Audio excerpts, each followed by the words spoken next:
All right, welcome everybody along to another Marketing Roundtable. Fantastic to see you all here.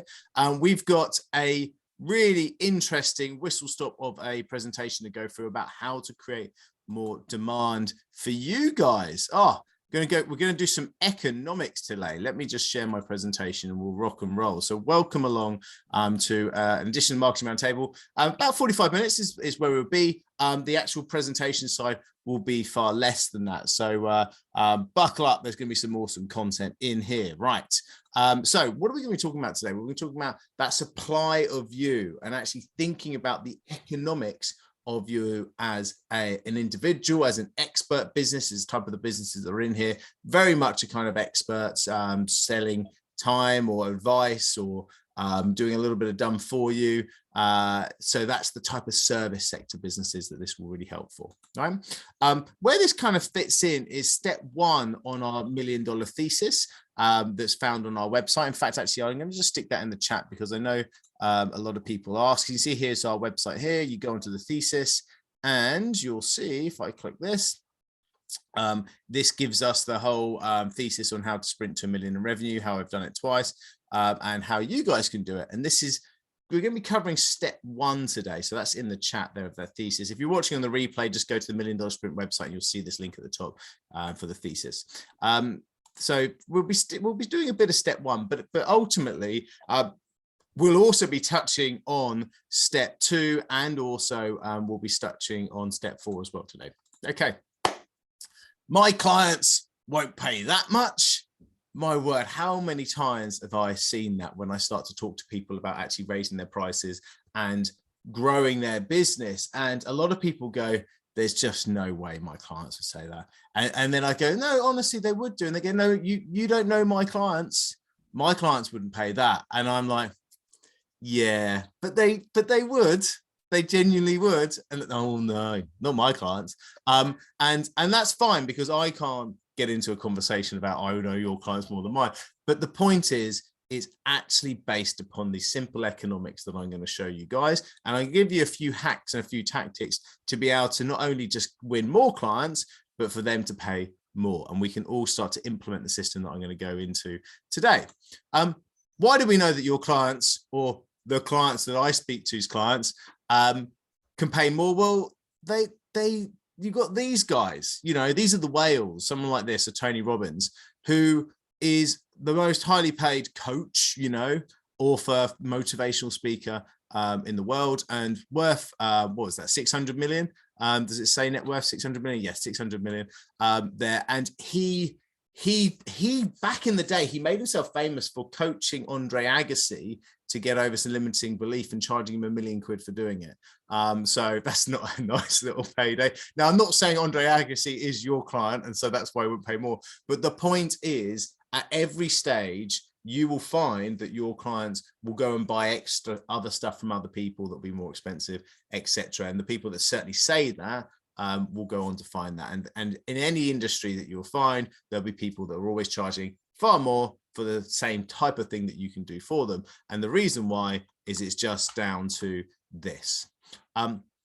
You simply have demand of people that actually want to work for you, the supply of you, and then there's a sweet spot in the middle, which is kind of price and the quantity, right? And we've all known if we try to raise our prices and there isn't the demand for it, then you just don't sell anymore. Whereas, you know, you reduce down those prices really by a lot, then you'll sell more of them, right? Because people like to buy it. But where is the sweet spot? And the sweet spot is where you can have the capacity to serve people and have the price that you deserve for that capacity. And most people have the right kind of quantity that they're selling, but they're undercharging what they're doing. And they could put their prices up and they still wouldn't have a friction in the market. And so it's out of the outer equilibrium. Now, what we want to do is then once we know what that is, and some people will go, oh yeah, I've been charging that much for years, you know, and people buy it and it seems to be, you know, I'm not having enough people push back on price and it's, you know, I seem to win. But the issue tends to be is that when you're working in a model that gets lots of word of mouth. You're getting tons of people actually want to say, refer you. That's where most of your leads come from.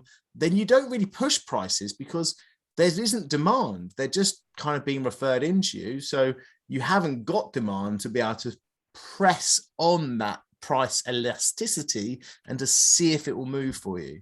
And that is so important. You need to engineer the movement of that little blue dot in the middle. Let me show you how, right? Just simply, if you start to reduce supply, that's the purple line that's going up and to the left, then what happens to price? You can see price shifts up. So you're charging more, and therefore the quantity that you need to sell to be in the same place is far less, right? And that's by you shifting the supply of what you do. And so the beauty of that is that it becomes more profitable because you're having to service less people, do less work, make more money, right? And so that's where you start to get exclusive and you start to get decent prices, and you can start to shift that model up. The second thing is that actually, let's not shift that time. If you just improve demand for what you do, so more people want to work with you, then actually, if you have the same type of supply, you work on the same piece, the price goes up. The price goes up. And so you serve more people, the price go up, and you shift that demand. So the beautiful thing of a shifting demand is prices going up, and therefore you can make a decision. You can either carry on increasing the capacity of what you do, or if that's going to stretch you and you want to do too much, then you can reduce down the supply of you and find yourself in this position, which ultimately means that for the same amount of work that you were doing before, you can have massive amounts of massive increase in price because you've shifted demand and you've reduced supply. So now you're making more money, spending the same amount of time, and enjoying life, actually having a better work-life balance. And I think that's really interesting. So if you are on a scale model, then you want to go back to this and actually think about, well, how can I really, really scale my business? And price will then just start to work when you increase demand. You just have to have a scalable model. Or if you're like, many of the clients that I coach, there's a kind of limit to how big they want to get.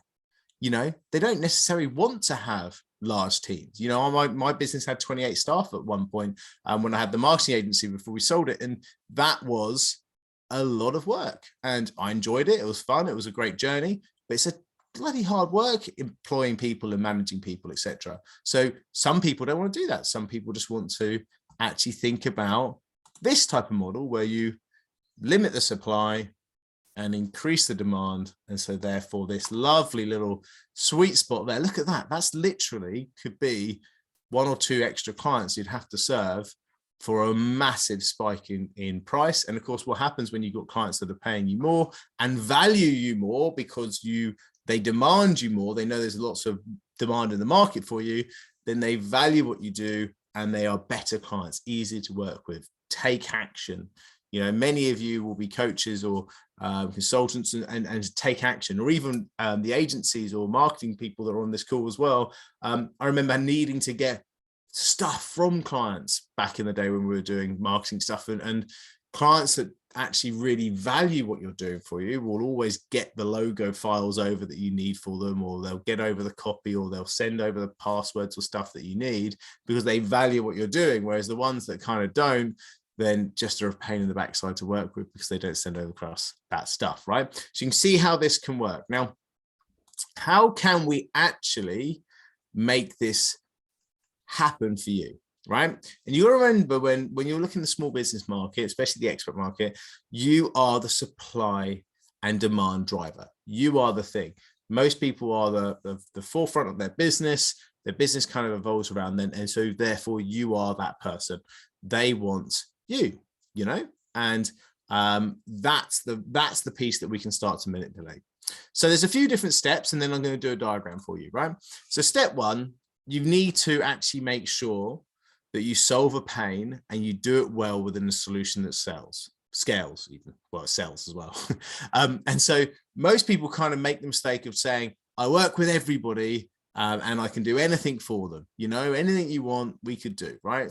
If you are not niched, then you can't corner a market and you can't create demand. If you can work with anyone, it's too big to create demand. You are not the go-to person to get the result that the clients want. People don't buy Tony Robbins. They buy the result that he can get for them.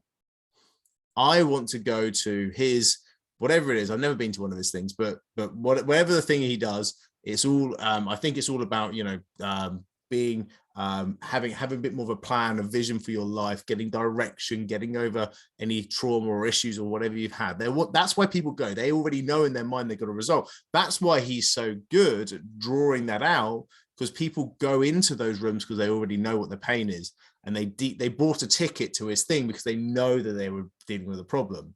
And so his skill is he just draws those problems out that people are already there for.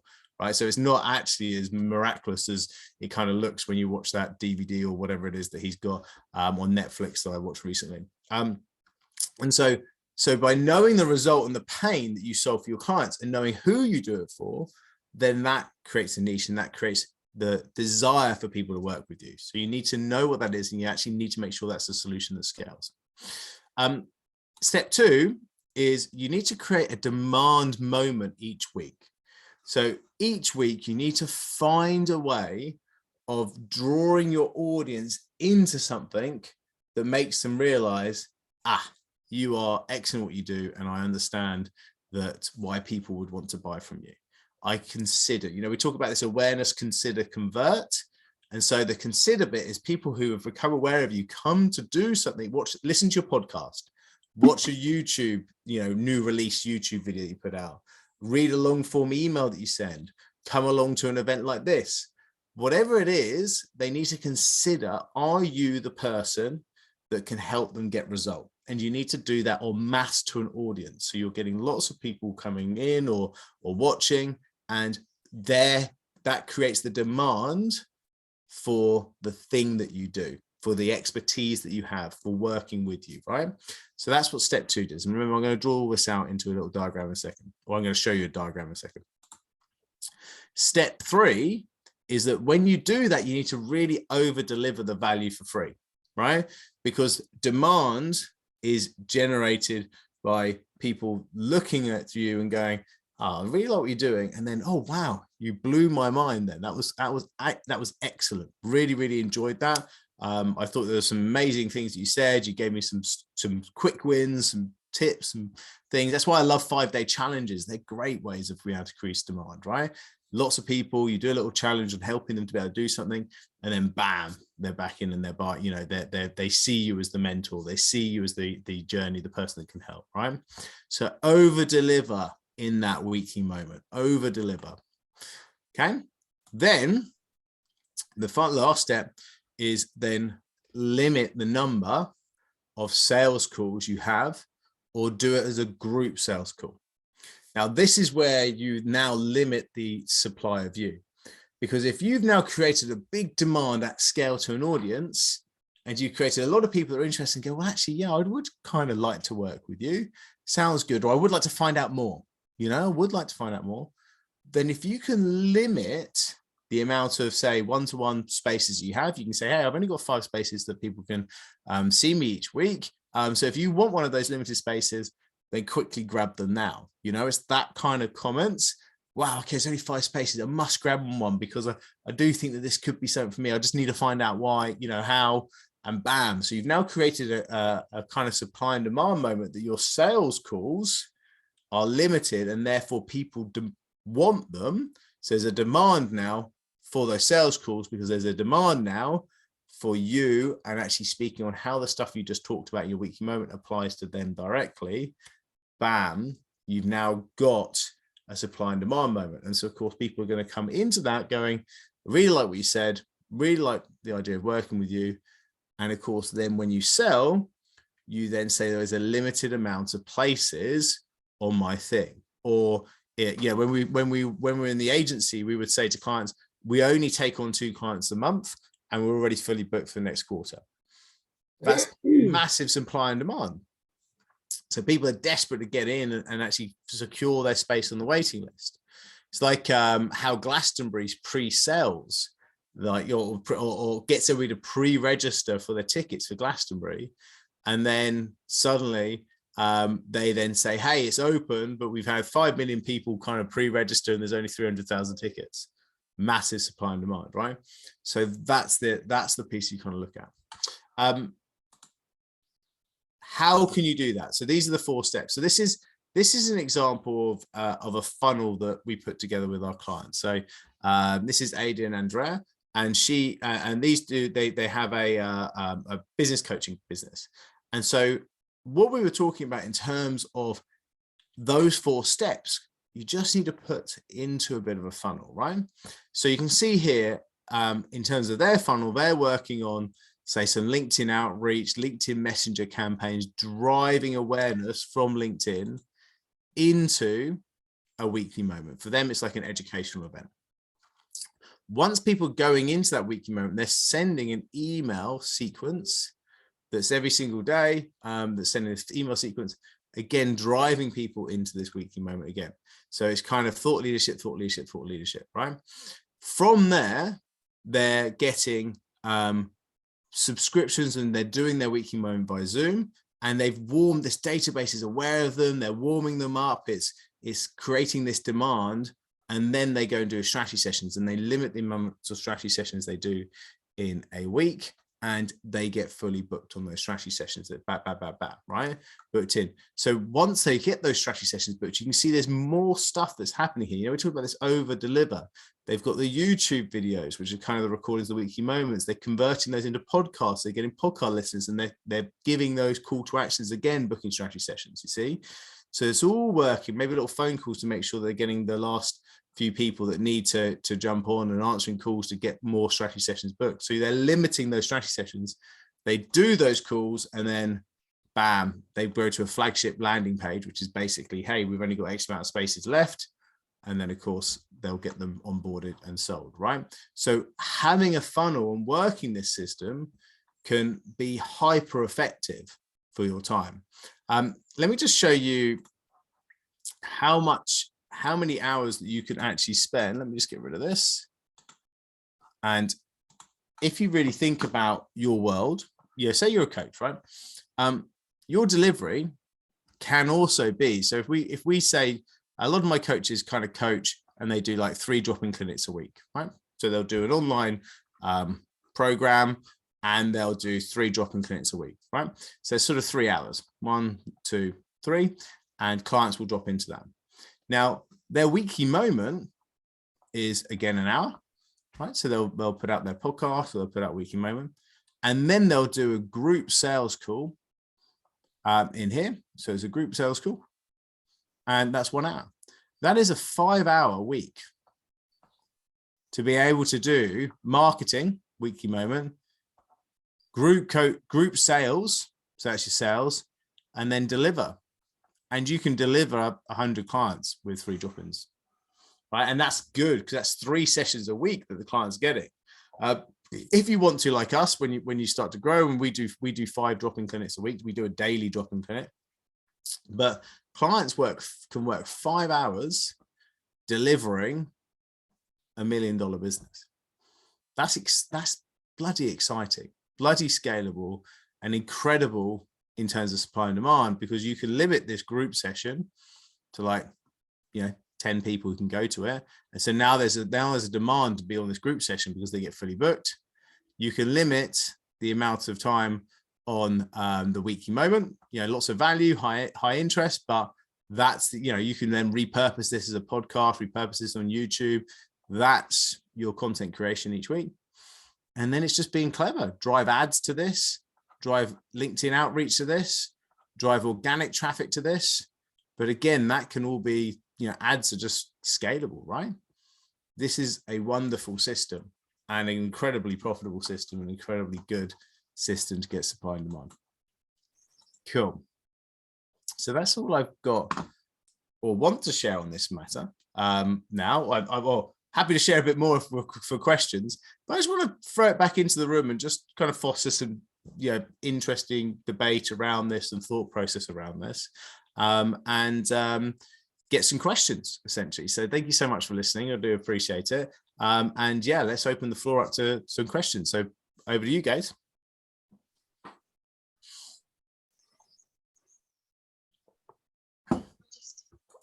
Yes, Mia.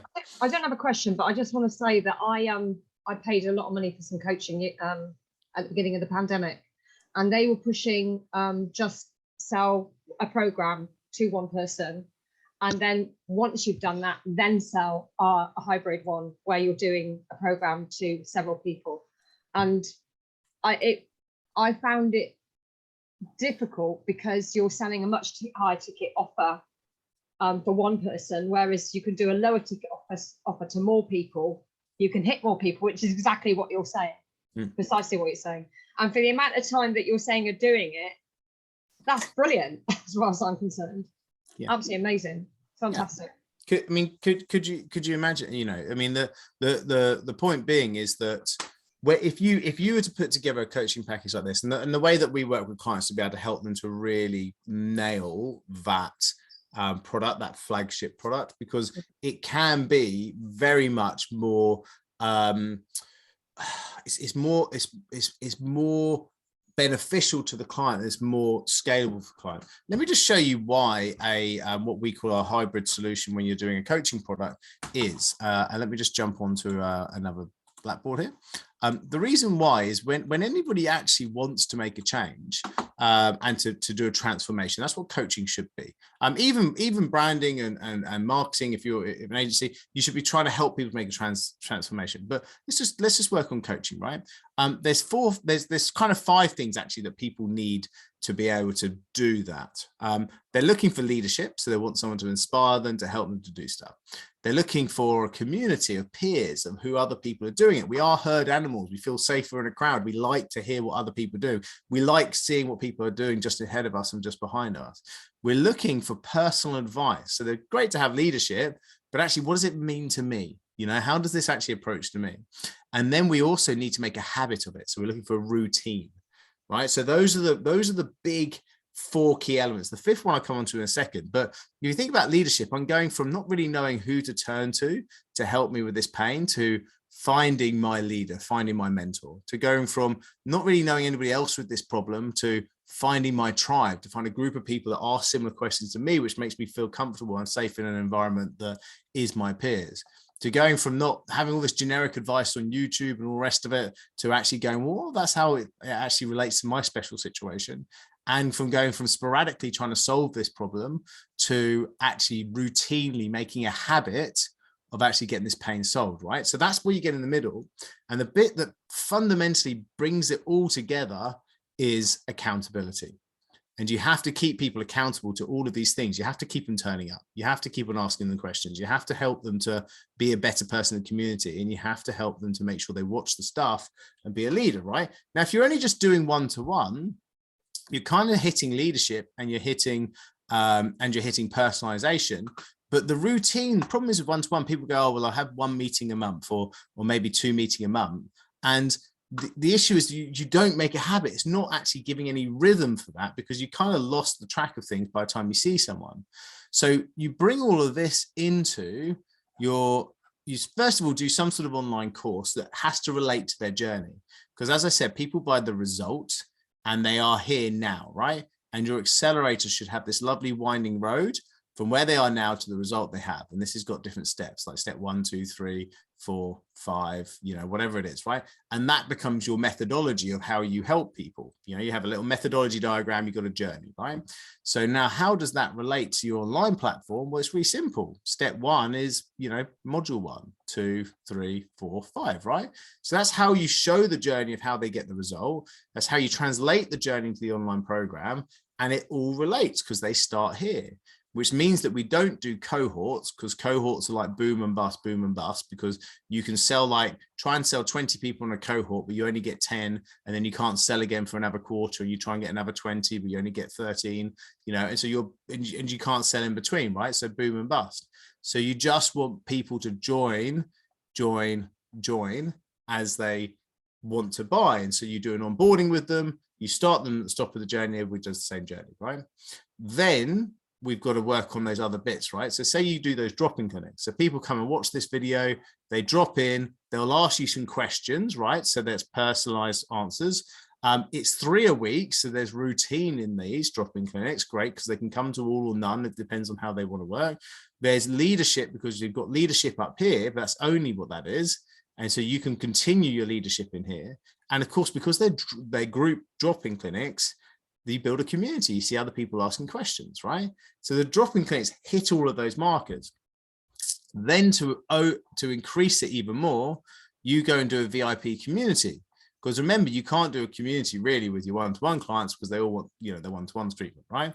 So you do the VIP community and you download these drop-in clinics into that VIP community, because again, it enriches the content. So people watching the replay. And so that gives routine if the people are in there. People can continue to ask their questions, so you can show your leadership, but also the community can then start to network with each other and answer those questions. That gives the community stuff. And of course, that then allows for personalized advice. So you hit all the markers there. And the last thing is the accountability stuff. Well, you can set people tasks on these drop-in clinics to say, hey, right, what I want you to do, I want you to come to this, I want you to do this, and then I want you to jump back and I want you to show me how you get on Friday. So you can do accountability. And the last bit that we say is that you want to work what we call a 3 things Monday system, where every single week you go, hey, what's the 3 things you're working on? And they say, I'm doing this. And then you check in and you go, Momentum Wednesday. Hey, how are you getting on with those 3 things? And so you do that as a group. So you've got that group accountability. And then we have a Friday Finishers Club where we all celebrate getting the 3 things done. And so everybody goes, hey, I got my 3 things done. And so therefore the group celebrates the fact that you've placed that accountability in. So that, my friends, is bloody valuable, right? Do we think that that would be valuable? Can we see how that gets the results better for clients? So would it be wrong to say, hey, to be able to help you get from where you are now to this result that you want to get on this great journey, and it's going to take you 12 months because Rome's not built in a day, would it be unfair to say the price is $597 per month? This is for you guys to think about that. That seems pretty inexpensive, for a coaching thing. Oh, yeah, okay. Well, if we think about that, we say to clients, when you think about your weekly moment, you want to be looking to do this. So say it's an event, you want to be getting 30 people to booking, 30 bookings. You want to be getting 20 people to actually attend that weekly moment. Yeah, it could be a podcast, downloads, whatever, but let's just say it's an event. You'll have different metrics for different stuff. From there, you should get sort of, 5 to 7 people booking strategy session. And then you could get 2 sales, right? 30, 25, 2. That's where the conversion rate is. So it's 2 sales and that's 5 strategy sessions, right? So that should be your rhythm of your week. Bada boom, bada boom, bada boom. So with that in mind, if you are selling something at $597 for 12 months, so say it's $597 and there's 2 of them, so times by 2, because that's how many you sold that week. So you're selling it every week. And so then it's a 12-month contract that you're selling to them. So that's 2 people in a 12-month, great. And then you're going to sell it, let's say 50 weeks instead of 52 weeks, because you get a couple of weeks off for Christmas. So 50 weeks, 716,000 revenue. That just happens to be $1 million if you do the translation. And so when I say to people, how do you do the $1 million sprint? Literally 2 sales a week of a hybrid product. You sell 1 product, you have 1 type of funnel, 1 strategy session, 1 sales pitch. Everything becomes incredibly clean. It's the power of 1. We have this here: awareness, consider, convert, deliver. 1 where people getting aware. So, the girls here are working on LinkedIn. So that's their 1 place that people become aware of them, right? 1 way to people consider you, right? The weekly moment. That's the 1 consideration, right? 1 way that you do a sales conversion, right? Well, there's only a strategy session. That's the only way people can buy, is by going to strategy session. And then 1 delivery, right? And delivery is broken down into 3, which is delight. So that's make sure you delight people on the way in, give them a great onboarding, make them happy. Gamify. So that means you gamify what you're doing, so people really start to win at your product.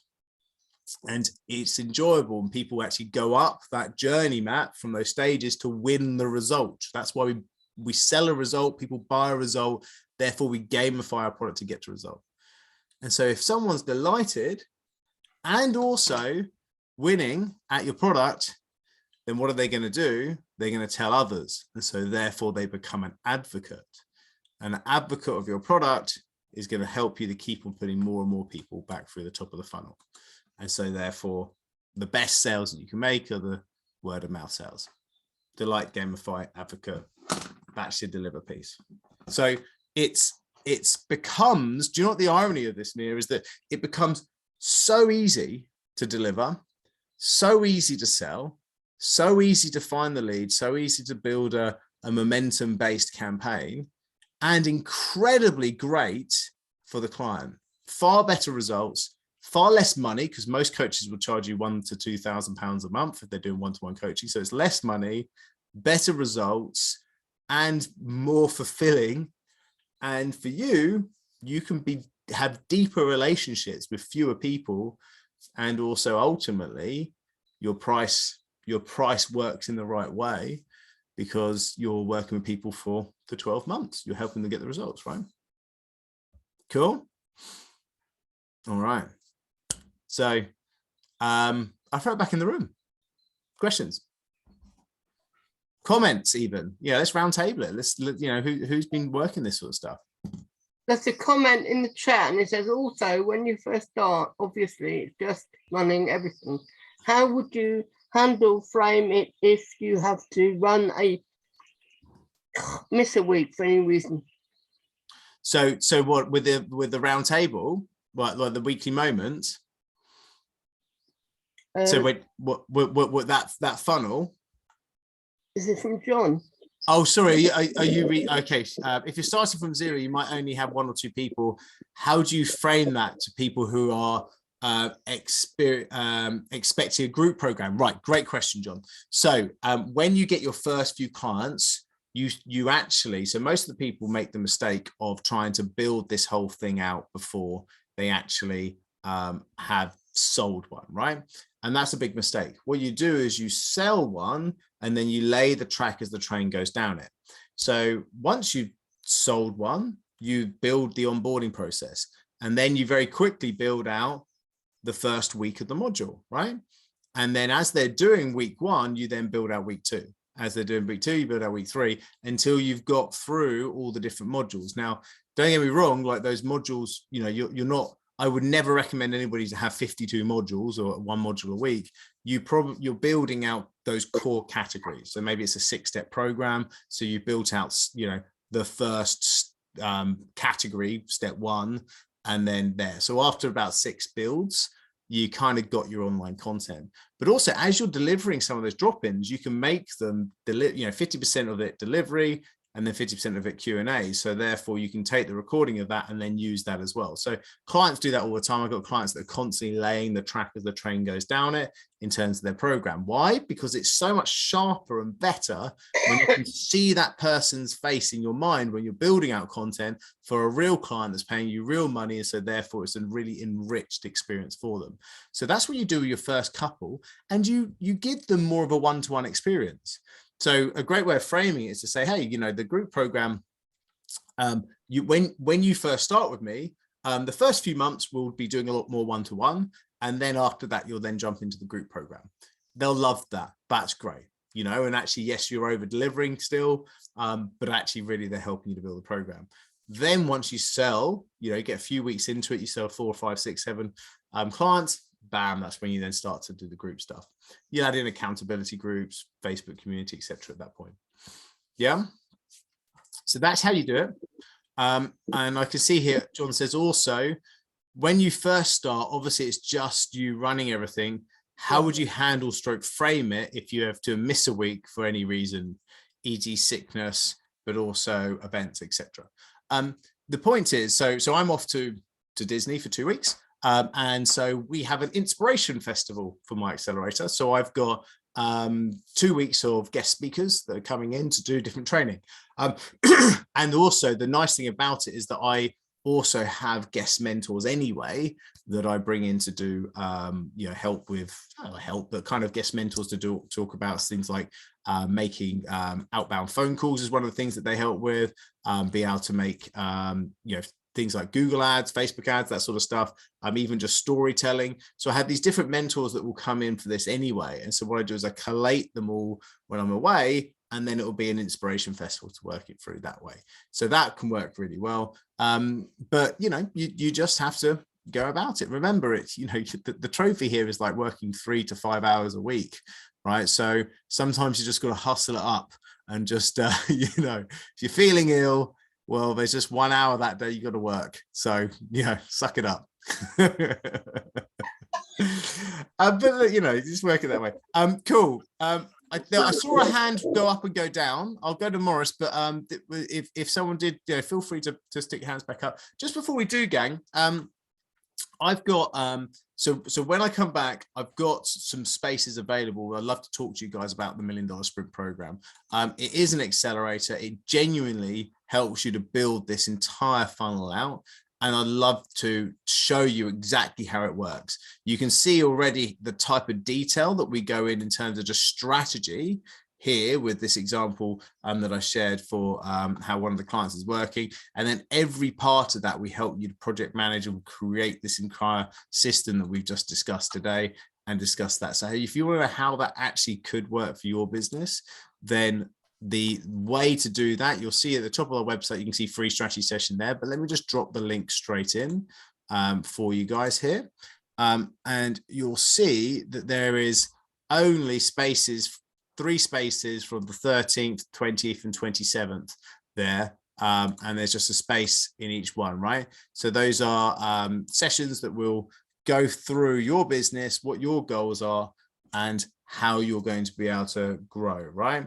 It's a group strategy. I'll be demonstrating the entire back end of how my program works, how we've got people into that $1 Million Hall of Fame from a standing start, and how you can too, and discovering that kind of untapped business and untapped resource that you have. So if you're a coach, consultant, trainer, course creator, jump onto that link and book into that session right now. Cool. Morris, over to you. Yeah, apropos the last point about what you do when, it's worth remembering that it's not only is it perfectly okay to have boundaries and set them out, but people will respect you more for doing it, and the desperation doesn't show. So it's perfectly okay to say, sorry guys, taking the family to Florida, and it comes back to the theme of this meeting, which is scarcity. If they want you, then they do it when you have availability on your terms. So I don't see anything wrong with that. Yeah. No, I think it's right. Remember, deliveries of different things. So if you've made a promise to someone that there's 3 drop-ins a week, then obviously you need to then make good on that promise and actually over deliver on that promise. So if you're taking yourself out of the equation, give some amazing speakers, so give some great content, theme it like we do, like an inspiration festival. Whereas on your sales funnel, yeah, you're right. Like I love doing these sessions, and actually, it will be a shame to not run these sessions, but at the same time, it's a free thing that you're putting out, and so therefore coming back into the flow come April, or jumping into those strategy sessions you just saw, there's only a few that are going on, and it's worth, that's why people love coming back to them. So yeah, great point. Over to you, Janice. Yes. Hi, Richard. You kind of answered my question a bit, but I would like for you to go deeper into it. With the drop-in clinics, I like the idea, really like the idea. And I know you mentioned 50% delivery and 50% Q&A. But can you go more into how you really structure the drop-in clinics, and also the transition from the one-to-one to drop-in clinics? So yeah, so in terms of how I run it, well, this very much is an example, right? So, you know, the marketing roundtable is kind of done in a similar way. I mean, it's an hour, my clinics. And so the first sort of 20, 25 minutes is I'll share something. So most of the time we'll be running on a bit of a challenge. So we're talking about, right, we're going to be working a LinkedIn funnel, and everybody's building out the LinkedIn stuff. So we'll be talking about that each time, or we'll be working on how people are setting up their weekly moments. And so I will tee up a bit of content, and I will share some stuff that's working now. I share all my results. So for example, we did Facebook ads yesterday, and we were going through my ads and actually what my results are, and actually showing my live screen for people to go and diagnose that. And then we then did a Q&A around that. And people drop into the second half because they got a question that's not Facebook ads related. So then that's when we then go broader in terms of the questions. And it's just simply people going, I've got stuck on setting up my Zoom for my recurring event, and how I can zap that into my CRM. And I go, okay, cool. Well, look, you know, let's share screens and we'll just get that unstuck. And bam, we just go through step by step and go through it. Or someone might come in and say it's a big picture stuff, saying, I'm really unsure about my niche. And actually the idea of niching, it feels a little bit restrictive. And I go, well, cool. Well, look, let's mastermind this. And I'll say, Dave, what did you think about niching when you did it? What were the things that you were going through? And they'll tell the story about how, you know, they're worried, they niched, then they did incredibly well. So it just works perfectly. And you just use the community, you use your knowledge, you share things, you get them to share screens, and you just make sure that everybody gets unstuck. So that's kind of how we do it. John's asked in the chat, what time of day do we do our clinic? So I do mine directly after this, 10 o'clock to 11 o'clock every day. Bam. It's a good time of day. People can get this stuff done in the morning, drop in, ask questions about what they did in the morning, and then they've got the rest of the day to work on client stuff. And remember, clients are also hyper optimizing their time, similar way to how I've demonstrated. So of course, it's a really nice way to work with clients that are getting paid loads and not working massively, right? Second bit is the question, which is how do you transition those one-to-one clients? Well, you still work with your one-to-one clients, the drop-in clinics.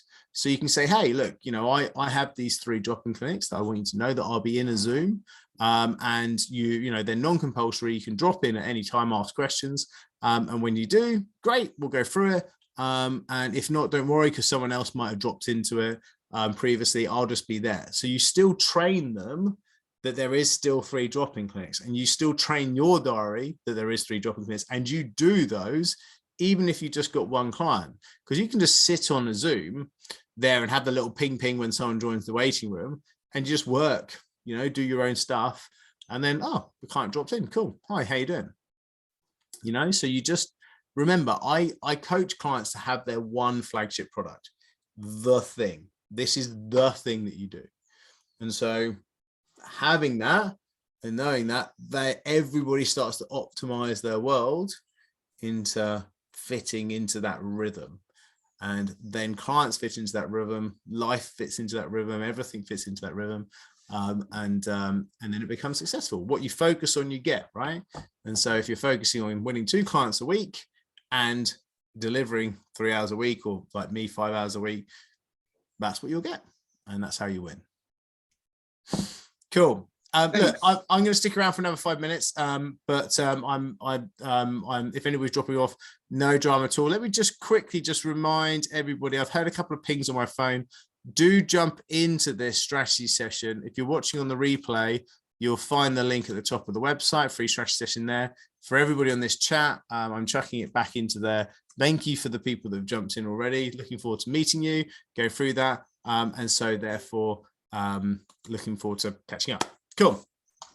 Good stuff. I says, Richard, do you recommend mastermind program after this main program? No, don't give yourself a very complicated life. Everybody tries to go, oh, you got an accelerator, and then you should have a mastermind, you should do this and this. You're just giving yourself more things to sell, more things to deliver, more time. The point of how your program should work in Accelerator should, after they get to the 12 months, just rolls onto a monthly contract that keeps them going with their 597. The reason why is that not everybody will get all the way to the result over the 12 months. And also the people that have, my clients that have gone into $1 million in revenue, they don't want to go anywhere. Once you're doing $1 million in revenue, your 597 a month is basically a rounding error, right? And so they carry on working. The reason why is what got them there, they still want to drop in and still want to ask questions, still got bigger questions. And everybody loves those clients coming on because they're like, wow, okay, cool. You're the proof that this does work. And so they love telling people and showing people. And some of them actually take some of the drop-in sessions for me. But at the same point, you also can have, they will have really specific questions about team, team, scale, ads, big one from them, like actually, scaling up ads, because, and the irony is they're still only looking for 2 clients a week. That's the mind-blowing thing. You still only want 2 clients a week, how cool is that? Cool. I'll take one more question. I'll take one more question or one comment. Oh, yes, Tim, go for it. Richard, I did ask earlier in the chat, what's your view about pre-recorded webinars as a weekly moment?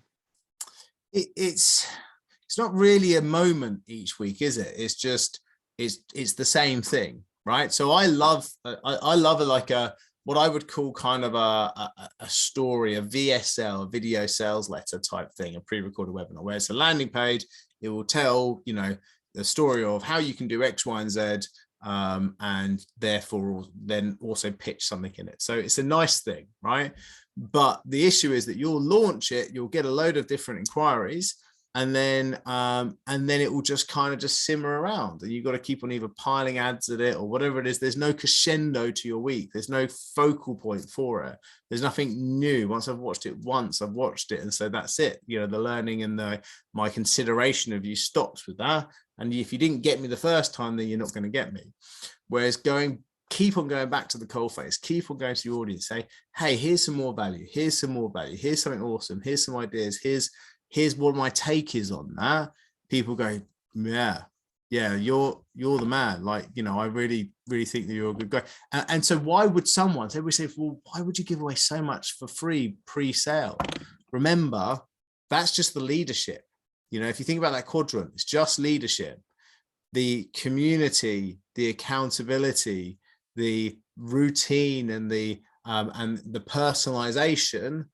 That's why people buy an accelerator, because they know that actually they have a unique business and they're not quite sure what their niche is, and they're not quite sure about how they can put their product together. They're not quite sure about the intricacy details of it. And also they know that they have a shiny syndrome object, it's like, oh, new shiny thing. And so by being part of something that's a 12-month accelerator that's got massive amounts of accountability and help and support and routine, that is the best way to get to the result. And so when people realize that, they'll go, do you know what? Yeah, Richard's proved himself, or Tim's proved himself, or Dave's proved himself. I'm just going to go throw myself into this because I trust that he's going to help me get a result. And that's what you want to work upon for your audience. You want them to know that you're their mentor and you have the journey for them, and they see that journey, they understand that journey, and they see themselves on that journey too. Cool. Well, I think that's a nice place to finish. Sorry about the next couple of weeks. I'm gonna, I'll be sharing some photos probably on social media. That's about as far as you're gonna get from me. So look, thank you all so much, and look, we'll loop back. Please do jump onto that strategy session link and book in. Thank you for the people who already have, and big love. Take care, and we'll see you all in April. Enjoy. Bye, guys.